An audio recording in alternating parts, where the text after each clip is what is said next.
Já teve algum caso teu que você soube, enfim, que você falou, cara, isso aconteceu. E aí você foi, defendeu, e depois você descobriu que não era... Não era né? bem assim? Você se frustrou? Isso acontece quase sempre quando você está investigando um caso. Por exemplo, como a gente estava falando aqui de Magé, o quanto disso pode ser verdade? Mas tu é um cara que tu vem a público e diz, estava enganado, não é? Sim. Todas as vezes eu, por exemplo, eu passei por uns momentos de contradição, que aí você pensa que o telespectador não está prestando atenção, e o neguinho prestou atenção. E neguinho cobrou lá na frente. Mas voltando à minha contradição, a contradição é o seguinte, chegamos lá, inúmeros sinais de que realmente tinha acontecido alguma coisa. Inúmeros. Por exemplo, todos os pastos das fazendas em torno, as cercas intactas. O único pasto que a cerca estava arrancada, os morões jogados no chão, com arame farpado com tudo, era o local da queda, o suposto local da queda. Marcas de pneus de caminhão, mas não era caminhãozinho não, meu amigo. Era caminhão brabo, grande pra cacete, porque as marcas de pneu eram imensas. O que caminhão daquele tamanho, naquelas proporções que aquelas marcas deixavam entender, foram fazer dentro do pasto, no meio do nada. Muita terra revirada. Pegamos, ao lado dessas marcas de pneu imensas, tinham marcas, sabe aquela sapata do trator hidráulico que prende no chão quando o trator fica em cima do caminhão.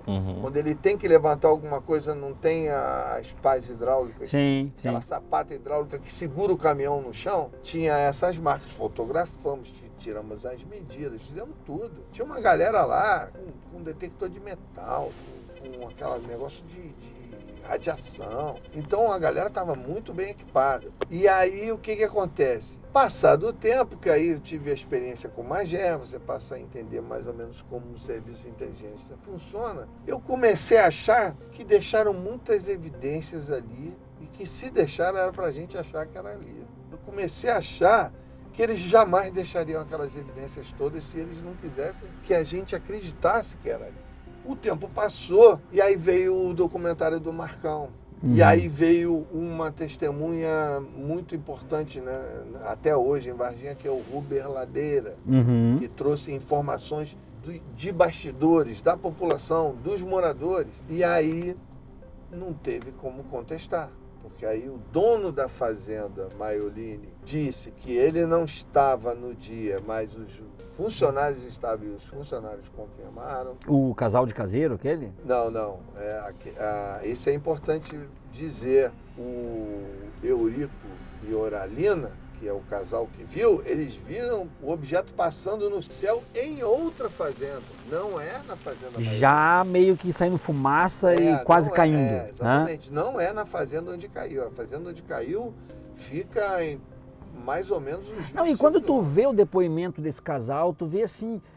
claro que a gente nunca pode se enganar também, mas quando tu vê o depoimento, tu vê...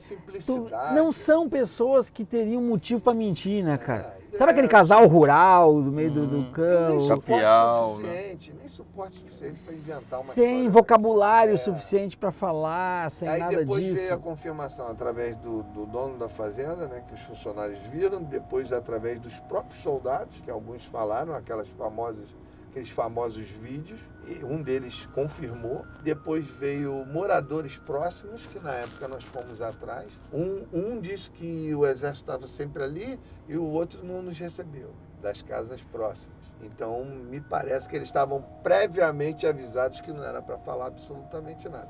E aí, juntando o frigir dos ovos, eu tive que voltar atrás. Hoje eu considero que existe uma possibilidade de quase 100% de a queda ter sido exatamente onde aconteceu. E eles teriam deixado esses sinais eles teriam todos. deixado, até por uma questão de inexperiência, de achar que ninguém... Porque o local ele é tão remoto, ele, entre aspas, hoje nós sabemos onde é, mas antes, para você achar, para você tropeçar naquele lugar, você não ia tropeçar.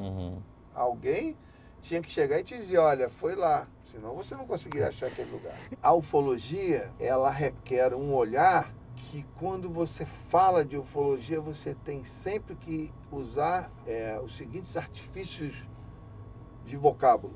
Pode ser que tenha acontecido, provavelmente, existe a possibilidade. Hipóteses. O histórico leva a crer que. Então você tem que sempre abordar dessa maneira. Porque senão quando você faz afirmações taxativas, definitivas, você está sendo irresponsável, você está tirando a credibilidade daquela informação. Você tem que sempre mencionar que o histórico, o contexto leva a crer que pode ter acontecido. Então, sempre na casa das hipóteses, das possibilidades, das especulações, porque senão o aspecto que, entre aspas, científico de uma informação verdadeira, ele se perde a partir do momento que você começa a enfeitar e não fundamentar corretamente as informações. Hello, strangers! Hoje eu venho falar com vocês de um tema extremamente polêmico. Heitor, não posso falar com ela. Acabar com tudo! A idade amaldiçoada para as celebridades